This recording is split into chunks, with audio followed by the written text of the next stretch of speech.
All right, we are live. Black people in cryptocurrency, multi-streaming on Facebook and YouTube. How you doing, Bob? I'm doing well. I'm excited. We've got a great show. We've got a great interview with Erika Alexander. You know her as an actor, but she is a full-fledged multi-platform content creator, and you don't stop. Exactly. Content creator, activist, actor, writer, on the street with the Zoom mic. We got some nice behind the scenes conversations. Those of us who are of a certain age, which two of us at least are, Oh, of course, we know definitely. her as Cousin Pam. We know her as Maxine Shaw, attorney at law. And we really appreciated the appearance and Get Out, because that would have been all of us. Somebody roll into the police station like that, we're like, you got to be kidding. So even in her humor, it's our inner voice. A lot of times we get to see through Erika Alexander on the screen. But many people, if you're not into the graphic novel world, you wouldn't have known, like I didn't know, you wouldn't have known that in 2011 that she co-released a graphic novel called Concrete Park, and it is very popular. In fact, one of our other men who's not on the call, Black People Cryptocurrency, is in a group called Blurs Unite, and he was like, "Oh shoot, we've been on that Concrete Park before." I was like, "Why you tell?" I didn't know about this, but you don't know all facets of even the team that you work with. So there's a lot of people excited to hear what Erika has to say about her experience and putting this together in this kind of leap into the traditional publishing world, into the digital world in terms of non-fungible tokens. Before we introduce her, I know there's going to be a lot of new people listening, and they just haven't really grasped what NFT, non-fungible tokens, are. So, Bob, you want to kind of how can we explain this more simply? I thought you were going to do that. I'm gonna clean it up. Okay. You started out, because we do this all the time. Well, NFTs are a way for artists to basically control and authenticate their art, whether it be graphic art, whether it be motion picture, it could even be sound. But using digital technology, using the same blockchain that you hear about, Bitcoin and Ethereum, those blockchains can be used to give the power back to the artist. And I can't think of another artist we want to give the power back to other than Black America's favorite sweetheart, Erika Alexander. Welcome. Hi. Thank you. Thank you for the invitations. I'm so glad to be here talking about this of all things, but it just shows you how quickly the world can change and how demonstrative technology can sort of creep into all sorts of different cultural places. So tell us a little bit about Concrete Park. Sure. Concrete Park is my graphic novel. We meet Tony Puryear and I. He is my co-creator in that, and he does all the art. And he's also a fantastic writer and co-writer. It's a graphic novel that we did some years ago. We were trying to go around Hollywood and set up a series and or a feature film. And we're having a lot of pushback, a lot of interest. People dug it because Tony's always really been good with the visuals. He has a background in advertising, and also he's a wonderful, he's just good with his eye, great with color, that type of a thing. And we ran into a studio executive who said that he stopped us in the middle of our pitch and said, let me stop you right there. Black people don't like science fiction because they can't see themselves in the future. And we looked at him like, you're out of your mind. Here's two Black people trying to talk to you about a graphic novel. Not a graphic novel, but a movie that is in that space. But he had done some project and didn't do well. So he blamed the one Black person in it and thought it's because of our inability to sort of grasp this. He did not know about Octavia Butler, Samuel Delaney. He did not know about the fact that he was living in a Black future, whether it was Look at rock and roll, jazz, blues, hip hop. All of those things had been created by people who not only clearly saw themselves in the future, they didn't have a past because it was wiped away from slavery and oppression and name changing and all the other destructive stuff. Their present was precarious, but the future, they knew, hey, this could be it. And in our world, we looked at those futurists like James Brown, who put music on the one, like Earth, Wind, and Fire. Look at them. Look at how they speak about things. Stevie Wonder is a futurist if I ever saw it. And so we told him not only about the world he was living in, but also that Will Smith at the time was the #1 science fiction star in the world. So we didn't know what he was talking about.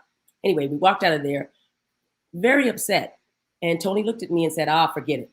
I'm going to draw it. And he taught himself after 50 how to illustrate comics. Concrete Park is that thing. We sent a couple of panels. He sent a couple of panels to Mike Richardson of Dark Horse. Dark Horse has published great titles, Sin City, what is it? Sin City, 300, Hellboy, all those things. It's an independent creator-owned place. You can own your own IP. And Mike Richardson took a look at it and said, I'll publish this. By the end of the year, the first one was published. It was a best American comic. Then Forbes said it was one of the best graphic novels in America. But we were doing all of that, by the way, so we could go around the big mountain that was in our way to do something that we thought was well, not only within our right, but we had to show people that Black people were more than just the pathology that they had put us in. So that's what Concrete Park is. It's our bid to say, forget you, we're going to do this. So although it was first published by Dark Horse Comics, and it moved on, it tells a story of young human exiles on a distant desert planet. And they're going to go to a place that's harder than hard. And they must decide if they're going to build a new world, or will they be destroyed by the tribalism, racism, and the violence that they left behind on Earth. And that's Concrete Park.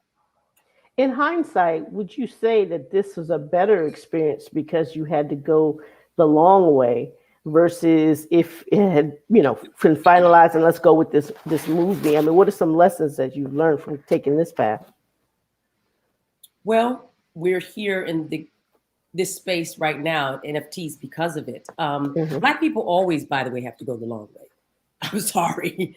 They can, maybe a few might sneak in, and even they've gone the long way, or they're going to go the long way, even if they're on the so-called inside, because it's so difficult to get past people's limited vision of what they have for us. And also, we don't get the same type of budgets or concern. Even if you're doing well, you look at the budget structure. You can make more money with the thing that you put out in terms of percentage, but the next budget they give you is not decided on that. It's sort of locked into, again, their limited perception. So I like to say that we're here not because we want to be. We thought we had earned the right. I mean, Tony's the first African-American writer that wrote a movie that made over $100 million. He wrote Eraser. I had been in film and television for quite some time. Some people might know me from Living Single, but I had been acting since I was 14 and going around the world with the Royal Shakespeare Theater, doing movies in Paris, independent films, miniseries, other series, the Cosby Show, all those things. But it wasn't enough to get past that. So we're in this space now, I think, because we did go a different way, Deidra. So I don't want to say this is bad, right? But I don't think it should be to people of color to have to go the hard way. But we make beautiful things, so you're right. What was your Bitcoin aha moment? And what was your first encounter with cryptocurrency, aside from NFTs, which we're going to get to in a minute? And what was your kind of reaction when you first learned of Bitcoin? Didn't know what it was. I heard about it. I was at a TED Talk in LA many years ago, and someone got on stage and started talking about Bitcoin. Frankly, when they showed the picture of it, it looked cute, like it was some nice gold token I could collect. I was like, ooh, that looks nice. I want a few of those. But then past that, I couldn't understand a word he was saying because all the language he was using was anathema to me. So I like to think that even though it was starting to leak into the space, because I was in the nerd space at the time, if you're doing graphic novels, comic books, speculative fiction, you're obviously around people who are outsiders. And I was an outsider even among those people. So it took a while. Wow. So how do we leap from Bitcoin to NFTs? What was your first exposure to that, and how was that explained to you? Well, Concrete Park is an underdog story, and since it is a do-it-yourself story, this was explained to us. Curio came to us, and they wanted to do great content. They wanted to make an NFTs collectibles out of content that existed, not just the content that was on the mainstream so-called platforms like NBC, ABC, that type of things, but things in alternative spaces like comic books and graphic novels. And we've always been interested in innovating. And so they explained to us that they wanted to do some collectibles. They wanted to take Tony's art and create an NFT. And I'd never heard that word before. As Bob was saying, it's a non-fungible token. And a lot of people have been talking about it, but I didn't know what it is. So once I started to think, wait a minute, this is a collectible. You can put some sort of technology inside of it, and people can buy that collectible token and collect them, trade them, or whatever, resell them. But it's just digital. And once I realized that it was connected to art, and I understand collectibles, I understand Cabbage Patch Kids, I understand baseball cards, then I sort of got it. I didn't need to understand the technology. I didn't need to have cryptocurrency. A lot of people are like, do I have to have cryptocurrency to buy these? No. You have your credit card. Once I knew that, I got it. And then we were in. And again, and then it was up to Tony to start to get these things together. Curio is a kind of a white glove service. They believe in story. They weren't just going to put it out there. So we started creating the world that would have to surround our NFTs, because each time you do something, if you respect what you've done, you've got to then respect the space and learn more about it. So that's what Tony and I did. We started to learn more about it. Yeah, and absolutely extra special thanks to Tony Puryear. In all our promotions, we neglected to mention him, and I really shouldn't, because we have a friend in common. And the thing was, I wasn't connecting the dots, because you're on social media talking to your childhood friends, you chatting, and I've seen his name, I've seen him make a comment. I'm like, oh, like, and then so when Ben from Curio contacted us or whatever, and I started looking at Concrete Park, I said, boy, that name is familiar. I don't know where I know that name from. And sure enough, when our mutual friends had one of them posts, I said, aha, it's the same person. So I've liked plenty of his comments and his posts under our mutual friends' posts. So we don't want to neglect. I had no idea that he had to teach himself how to do these. You always think, okay, well, professional illustrator and this, that, but to sit back and have to actually recraft and create a design for a specific genre that you might not have done before is a tremendous feat. I know, Bob, you had something. Yes. None of this would happen without him, Deidra. I have no doubt about it. No doubt. I mean, I couldn't have afforded an artist that was not only so passionate, but so completely talented and made for this. And he showed it just by sort of saying, I mean, here's a man who's writing blockbuster films and dealing with that end and having to do that, and then just shifted and said, I'll draw it. And then he drew it, but he didn't just draw it. He drew the hell out of it. And then we were in that business, and people would ask him, hey, have you drawn for Marvel or DC? He goes, no. And that's the first stuff I've ever done. That's the first work he's ever done. You're seeing his pencil marks that he made his mistakes on. Those are his mistakes look like most people's finished art. That's incredible. So let's talk about this road that you went on, because it's really a 10-year ramp up from the time you started with Dark Horse to now. And along that road is going to Comic-Cons and developing a whole new body of fans separate from the people who know you on screen. So how was that process for you? It's the same thing, again, that we've had to do our entire lives inside of an entertainment industry that forces you to have to create different audiences in order to support your work or make a living. That is just the truth. It's not a sob story. It's just how it is. And we are really happy. It's made us, my friend Furley likes to say that I'm a Swiss Army knife, that I can do a lot of different things. Well, I've had to. I used to just be a blade, but I had to be a screwdriver. I had to be this. You start to become these things. You start to also build teams around you. You don't do these things alone. You need people to support and often to help. When Tony was doing the work, he might have an intern that could come and help with the layout and those types of things. But for the most part, he did all of it. You're seeing it from the front page, the back page, the copy, the writing, this and this and that inside of it. And then we were both writing the comic ourselves. So it's no different than before. It's just respecting that it wasn't film. It needed to be a different type of thing. We had less time and less words to tell our stories. Film can do something that you can just show a picture, and in that picture, we get it. You don't need to know anything more. And you haven't said a word. But in comic, it's panel by panel, and you build the story from there. And you have at the end of that, the page on the right, you got to make people want to flip the page. Tony often talks about, how he's composing a piece of music, and you want to make sure that it's strong, and then it ebbs somewhere here, and then suddenly, boom, you've got to surprise the reader. So we're still doing using the same storytelling techniques, and hopefully the things that we've learned over the years, but in a totally different space. And so if you respect the space, you have to learn how to be successful in it. So how does it feel having control over your own intellectual property? I guess that's the upside, right? That's the best part. Bob, that's the best part. I mean, if you think about it, it's really cool to release our own line of digital collectibles because we own this content. That really matters. It's our IP. I could say right now that I'm really glad to be on Living Single, and I'm glad to be Max. But Max as a character, even with my face, I do not own. Right. Don't own that. So this is our IP. We control it. We control when it will be seen, where it'll be seen. Our series is about the future. It's about what's just over the horizon. And the one thing we see that is there is ownership for Black creators. And if NFTs have changed the game, then we want to be part of that game. That technology is about taking full ownership of our art, story world, and the fan experience, which, by the way, is about engagement. And we want our fans to, as we say, collect the future. And that's what we're about.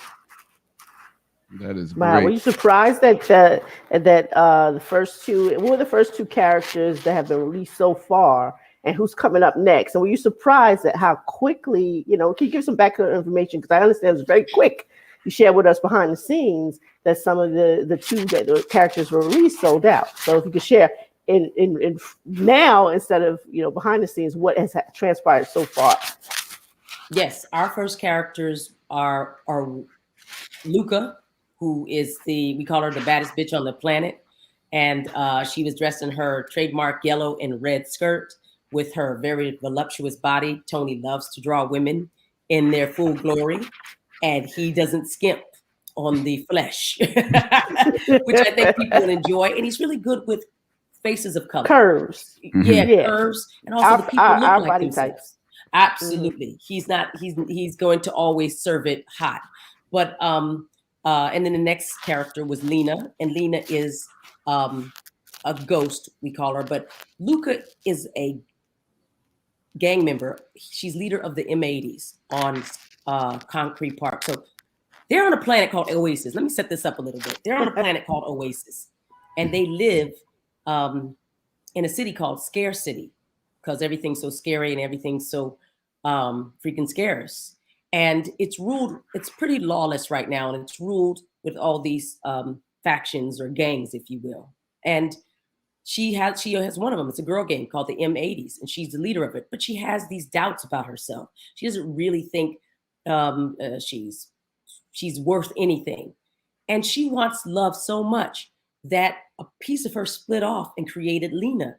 And Lena is the love of her life, but she's also a very dark piece of Luca. So strange things can happen in this world of Concrete Park, and they're all on a road to a destiny where they're going to have to decide whether they can whether they live with each other or they die together.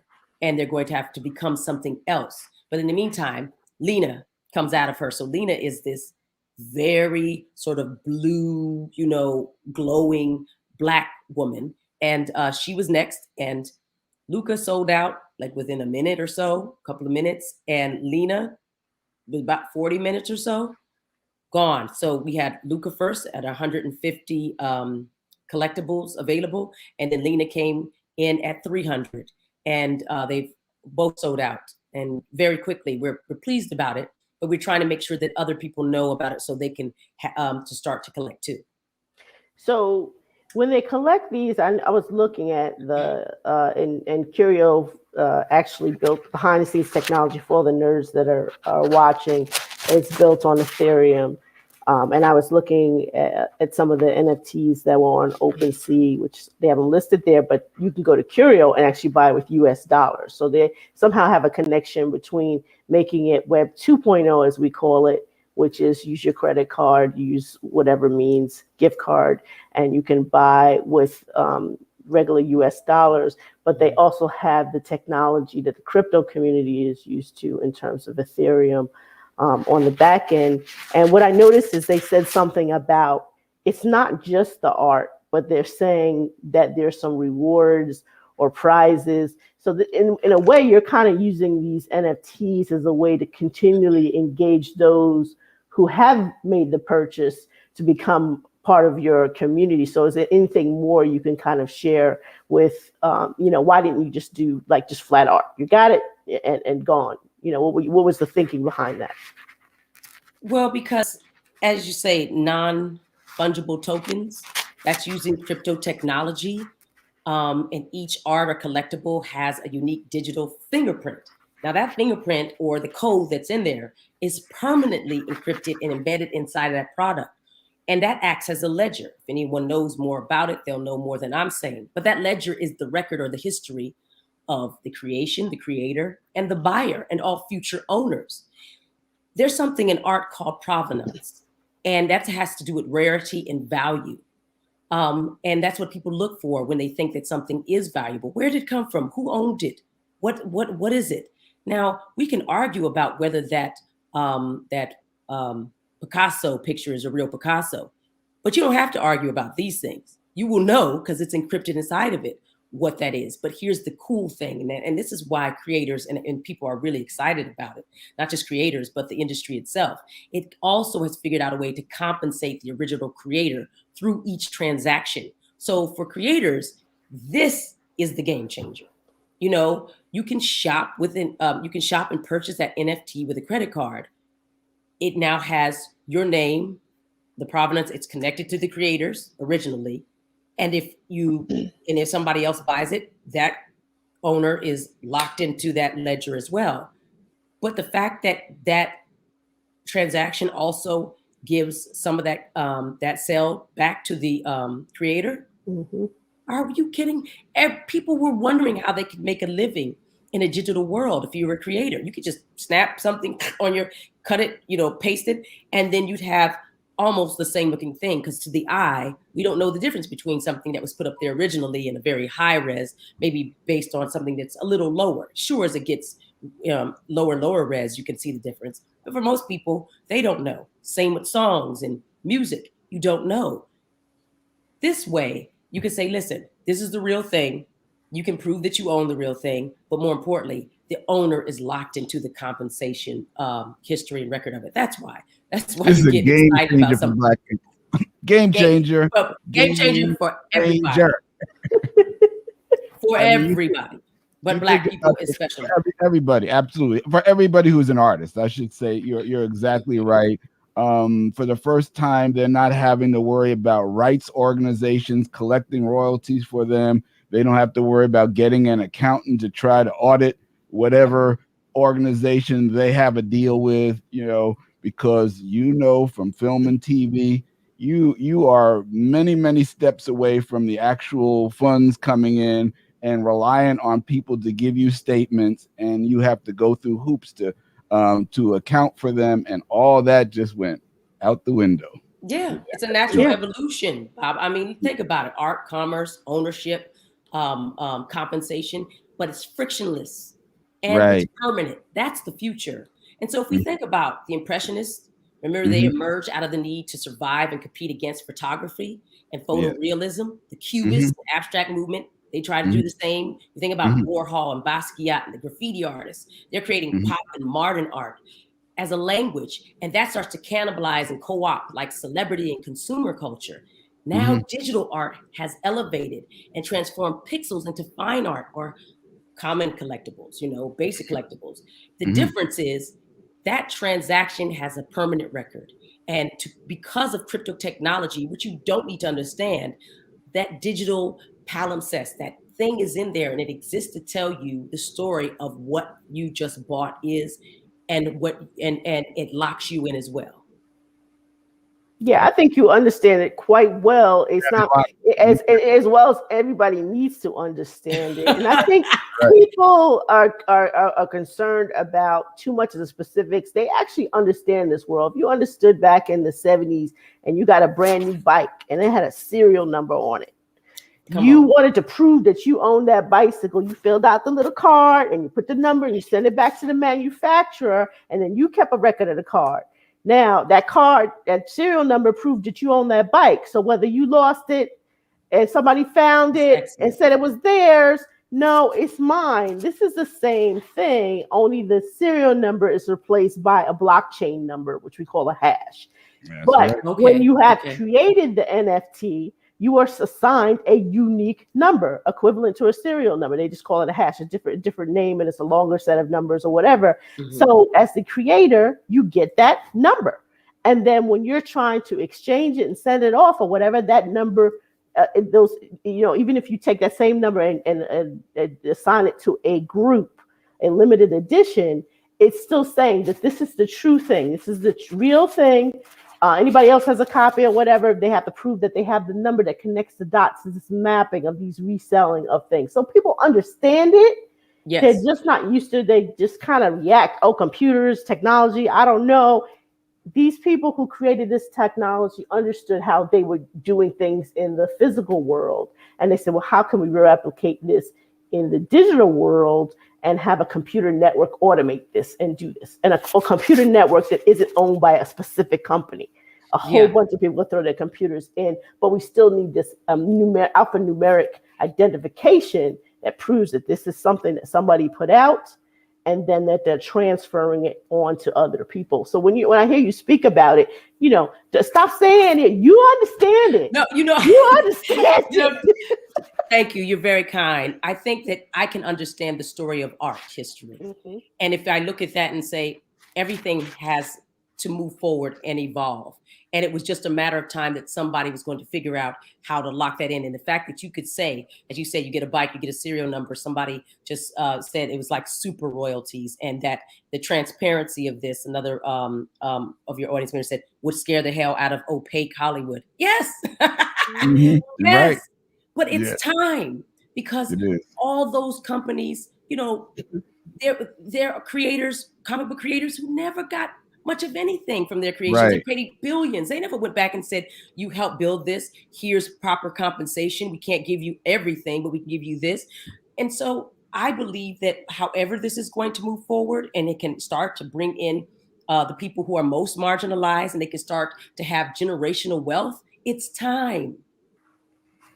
I want to Absolutely. go back a little bit and talk to you a little bit about this form of storytelling and your character and world building, because those are the things that actually make it interesting. It's not just that they're pretty pictures or the stuff we like. It's that you developed a whole universe of this particular story that you're telling. So and I noticed some themes. There's some subtext in all this stuff. I noticed like language, like you've developed like your own language that relates to a lot of different things here on earth, but not the same thing. So can you tell us a little bit about just some of your thoughts on the world building and the development of the characters? Thank you, Bob. That's very critical. I mean, if we were just out here to get a money grab, we wouldn't have spent all those years developing this.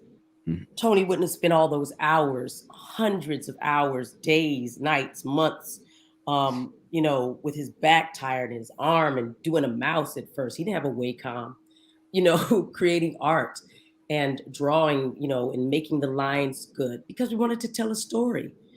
All this stuff is about storytelling. All this stuff is about things that we feel are important. Um, People either buy that there's some energy in there. That's the thing that I think animates art and transcends across whether it's a pixel or a page or a canvas is what is it telling? What does it say to the person who's looking at it? And I think the Concrete Park says, we see you. These characters are like you. You might see yourself in this, even though you may not be like them. Do you see their heart? Do you see their hope?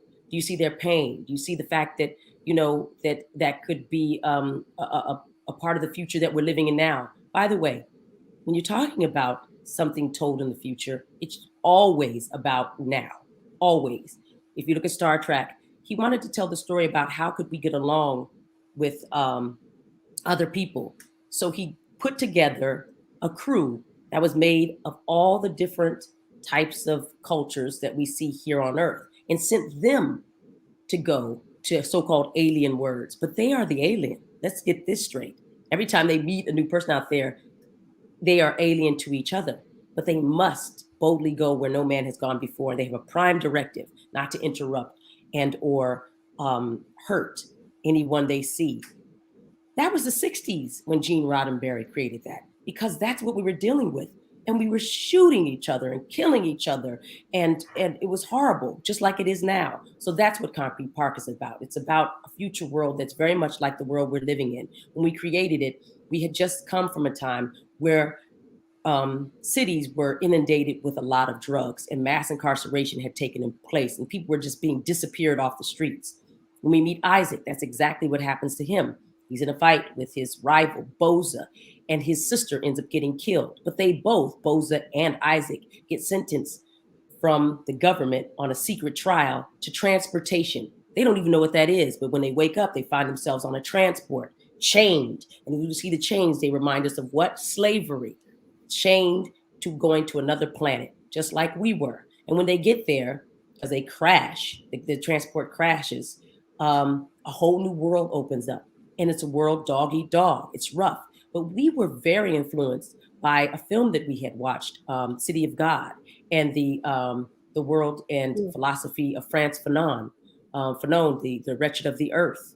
Also, Jack Kirby and Stan Lee, Scare City. He always did those funny little things with words. Scare City had several different meanings. And you look at Toni Morrison, you look at the writers, Baldwin. Those are the types of things that we thought we could talk about inside of this graphic novel, but we wanted to talk about it with these faces. That was hard to sell. We weren't talking about it out of our mouths. That would just be too deep to blow people over. We thought we'd do a rockin', sexy, cool world and then weave those themes in them so it'd be smuggled in. But even so, you can't smuggle past people's perception and prejudice and biases. So storytelling was a way for it to get over. But I want to be clear, Bob, you said the exact thing that we hope that people see is that we worked really hard to create a story. And we're hoping that people drop in on that story and see themselves in it. Yeah, we're not, I think another author to mention is Ralph Ellison's Invisible Man. We have a He's part of it, absolutely. To outsiders, we're still invisible. But to us, sci-fi, Parliament Funkadelic, Cameo, that whole 70s era was Earth, Wind, and Fire, early day. It was nothing but sci-fi. What's more sci-fi than Louis Armstrong? You tell me. Exactly. You ever hear Ragtime? John Coltrane. Or Thelonious Monk. Prince. All those people. Look at the way Michael Jackson dances. He float across the stage, back walk. You know, he had been influenced by Astaire and all those cats, but he turned it and flipped it and did his thing. That's our culture. Why? Yes. Because the African-American culture, 13%, have been the most consequential population of culture builders in history and probably world history. Because you could be in Egypt, but not everybody was an Egyptian. Now, because of television and radio and all those things, they're singing Motown tunes in Russia. They're singing Motown tunes in Paris. They're doing rock and roll down in Missouri and Kansas and calling it their own. But they need to bow down to Jimi Hendrix and to Little Richard. That's 13%. The most oppressed people in this country did the most with the very little they had. Imagine what can happen now. We're on. It's popping. And the dots are still connected. I have spent a lot of time. My other realm of world is writing about Kush and Kemet a lot on Quora. And we have some Kemet groups that preceded all this crypto stuff. But if you listen to the music of the blues and rock of the African ethnic groups in Mali, you can hear how St. Louis came about. It's some of the same stuff, the Songhai people and their music, the Tuareg and their music. And they're like, they have been influenced by us, but it was their sound too. So their traditional music, when they play their traditional image, you can hear some of that same thing. Or if you listen to the musicians in Senegal, the griots in Senegal, I tell people all the time, and I have to fight people, unfortunately, online. I grew up with my mother from Virginia, and she always said, country music is ours. Country music is ours. Absolutely. There's a reason why they performed in blackface early on when they were doing country music, because they were mocking us. And she said, that gave us the blues. so it was our stuff. And the current, African American from North Carolina, Virginia, and into West Virginia population who know that, where we get those musicians from, they've always said it's always been a black music, but you can hear it in the griot performers of Senegal, that high pitch. You can hear it's a different language, but you can hear it. So we kind of like constantly evolving in all parts of the world and recreating ourselves. And that's science fiction.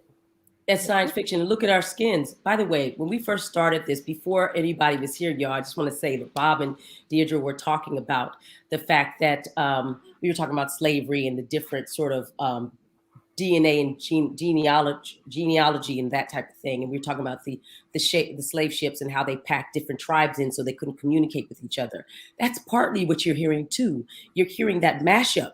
That mashup, along with the mashup of the Irish and the English too, because in our side of our skin and our DNA is that as well.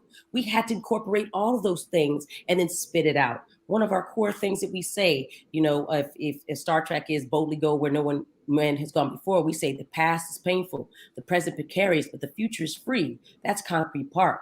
And that's what y'all are talking about now, is how something that we've brought across the ocean still remains inside of everything we're doing now. So I want to drop in and talk about what you've got going on tomorrow. Our watchers, they're on it, or I didn't even know until somebody put it up there. You're dropping another one tomorrow, but they're like, yo, you got to tell them. So here it is. Tell us what's happening at 10 a.m. tomorrow, and tell us about this particular character. Yes, his name is Uribe, Uribe, Uribe, El Tycoon. And he is a parts person, a scavenger parts person. Let me make sure that I'm clear with that. He goes around, and of course, there's very little there that's wasted. He's putting together things so he can sell, so he can scavenge, so he can make deals.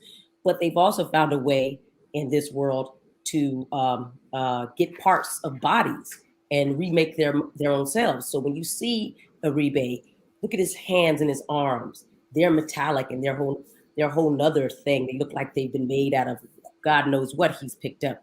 But then look at his skin and his face. He's got several different people cut into his face. So he's got something that looks like his own eye, but he's sewn like Frankenstein, several different skins on him. And I think what he represents is what we're talking about, the ability to survive. And to do so, you often have to weave in all these different parts and pieces. Well, physically and visually, he represents that. And so he's the scavenger of par excellence. And we're really excited because one of the things you see in Concrete Park are the different ways that people look, the faces that Tony draws, which are Latino, Black, Samoan, all these things. Well, he's all of these parts. And that's 10 o'clock. Pick him up. Pacific time. Right? Pacific and 1 p.m. Yes, on the Eastern. He's going to be going in. He's an awesome character. That's great. So, tell us a little bit about. Let's diverge a second because I know you got other stuff going on. So, what you got going on? Tell us. Wow, wow. What don't I have going on? I'm like everybody else, right? We're in the pandemic, so-called quarantine. Everybody's beta has so much to do. Well, Mhm. you know what? If you're a person who's a creator at all, this has been a really good test to see if you're Mhm. really committed, because now you Right. can't say a lot of things are pulling at you. Mhm. They may, we have to juggle things, especially people who have children, but you can possibly get some work done. We, Mhm. me, Erika Alexander, I'm the co-founder of a company called Color Farm Media. And Mhm. Color Farm Media, we call ourselves the Motown of film, television, and tech. And we are Mhm. looking to change the face of media. And we Mhm. produced the John Lewis documentary, Good Trouble, last year. Don Porter was the director, and Laura Michael Chisholm was one of our producing partners, along with CNN, Mhm. Magnolia, and Participant. It just won Best Documentary and the NAACP Awards. We're really happy about that. It was one of the most beautiful things I ever got to be a part of, because John Lewis is a superhero himself and Mhm. has shown us the way. Talk about also what we lead in here in America for Black people are these really wonderful social justice freedom fighters Mhm. who've had to survive all sorts of things to battle. So we did that, and we're doing now a reparations documentary. We're filming it. It's called Dear Evanston. Mhm. I'm co-director along with Whitney Dow. Whitney Dow is a co-director of Two Towns of Jasper. He's a white man. Mhm. He did the Whiteness Project, and he's dedicated his career to, he calls it trying to bring white ears to these types of issues. And Mhm. we are doing a reparations podcast with the Black Effect Network. That's Charlemagne's podcast network on iHeart. And we produce it and we co-host it together. And it takes a lot of our time because it's not just an interview podcast. It is a narrative podcast. So you get stories. You got me singing songs about white supremacy in it, girl. Tune it. It's hysterically funny, and we have a good time. And then we're also making the film and television, the scripted work that we're doing. So we're really excited that Concrete Park is being developed into a series and film as well. We are also developing. We have a movie about the Boys Choir of Harlem that we're doing, and other titles. So it never stops, and we're really grateful for all the partners that are with us. By the way, I want to give a shout out to Alderwoman Robin Ruth Simmons, who passed the first reparations bill in the history of America, and they just ratified it, and that's never been done before, and we caught it all. Her and she and Sheila Jackson Lee are doing that, the HR 40 bill up in Congress. So on different tracks, they're trying to push that conversation forward, and we were there. We are there. You're I not knew big enough. you had some. There You are got some to. people who would say that. There's like 4 or 5 more shows to Yeah, concentrate there's on another show. Let's do the there are revelation. some Let's do people this. say that. Oh man, Yeah. Got a so question excited. from somebody as to whether fan fiction will be encouraged within the series. Yes, it always has been, and so please do so. We were really gratified when we were going to Comic Cons and people started to dress up as the characters, and Luca started to show up and they came to our tables. You know how long it takes to get that kind of significance going, where people say, I'm going to go to a Comic Con as this character. It's because it's Mhm. touched them in some way. So we would like that, and we encourage that with fan fiction. Why? Because this is a world that we believe that will be built out by others inside the industry and outside of it as well. Yeah, we absolutely have to take just a brief second to how this interview came about.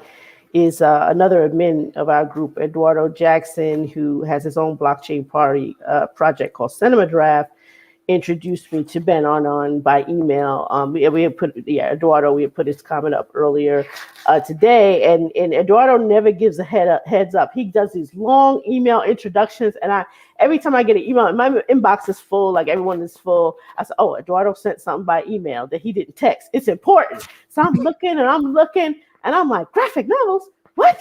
I'm gonna catch up. Erika Alexander? Who? Huh? Who's so, if Ben felt that I was stalling him a bit, I was, because I was in Eduardo's box like, who? What? What's going on? What am I missing?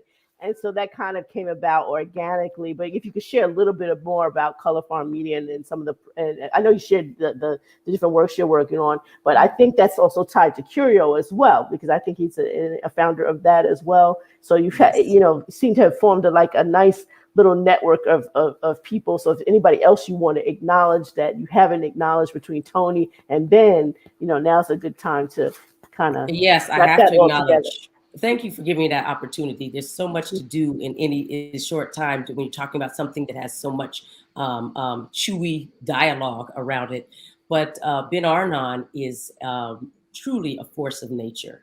I am in awe of how quickly he has, with Ricken and Juan, created this amazing platform that believes in storytelling first. It's called Curio, Curio. They are at oncurio.com.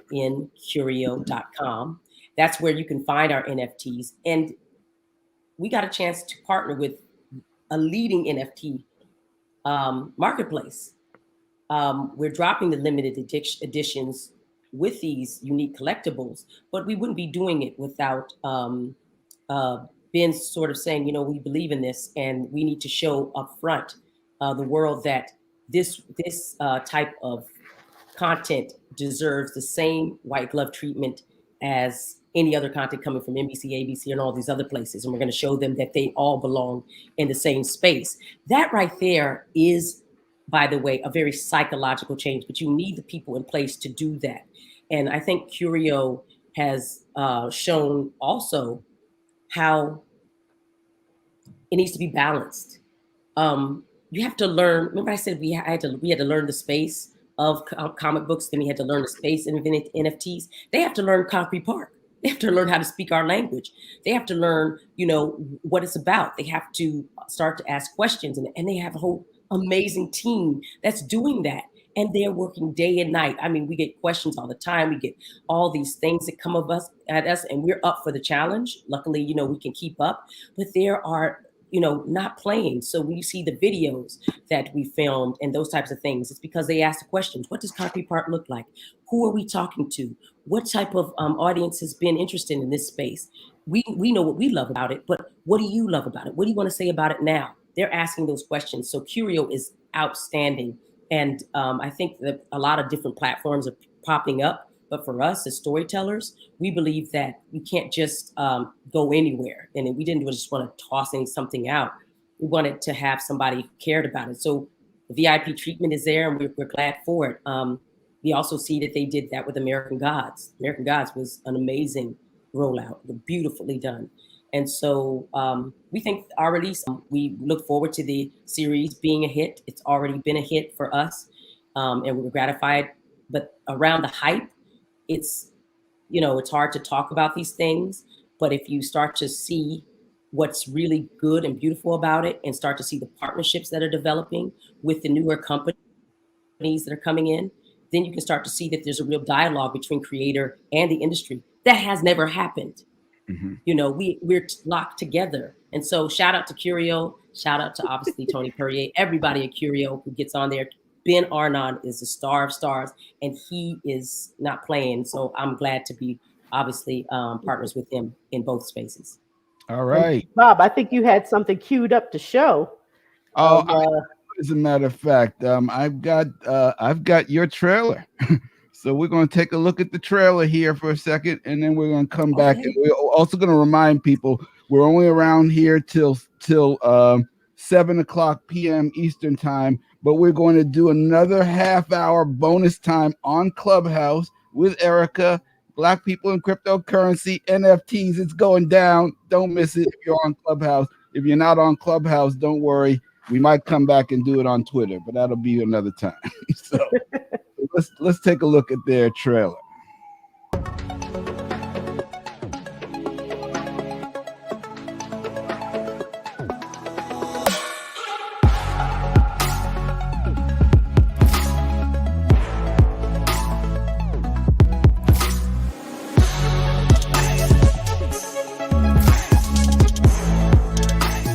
My name is Erika Alexander, and I'm the co-creator of Concrete Park. We wanted to talk about now, but the best place to talk about current events or now is in the future. That's what sci-fi is all about. So we asked ourselves, what if Earth sent its youth, its poor, off to another planet? Would they reproduce the tribalism and the hatred, the racism and the violence, or would they make something new? And we thought, yeah, they'd make something new. Scarcity is a fusion of a lot of places we might know. Rio, New York, Mumbai, these really beautiful, rich, colorful, frantic spaces where a lot of people live, different skin colors, different languages. You're in a whole other world. That's Concrete Park. Isaac is our hero. We're going to see Concrete Park from his point of view. He wakes up one day on Oasis, the planet that's billions of miles away from Earth. Isaac left having lost his sister. On Earth, he was just like the muscle, like a tool, not a tool maker. He was one of those guys you send out to do a thing that you didn't want to do. On Oasis, he gets a chance to maybe become a leader. And that's a whole other muscle that he doesn't know how to work. He's found by Luca, another hero of our story. Luca's been on this planet, and she's beautiful, she's the ultimate survivor, but she's full of doubts. Isaac and Luca are locked in a destiny. They're going to be asked to be more than human, and they're going to have to become something else in order to save themselves and the planet. So we're releasing digital limited edition trading cards and covers of Concrete Park. Boom. These NFTs will be gorgeous, with art by my co-creator, Tony Puryear. We're partnering with Curio to release these NFTs so that new and old fans can connect with the stories they love. Each NFT is going to be released one at a time, and they sell out quickly. Sign up for Curio's email newsletter and follow @CurioNFT on Twitter to get updates about when each NFT is dropping. Digital collectibles are the future. Collect the future.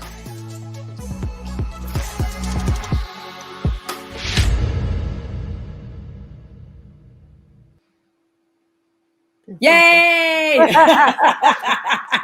It convinced me, and I'm like, hey, that looks pretty good.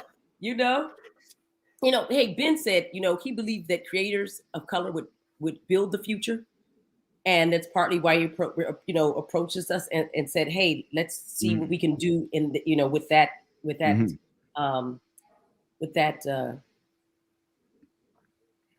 book, what we can do with it. But I know he's right.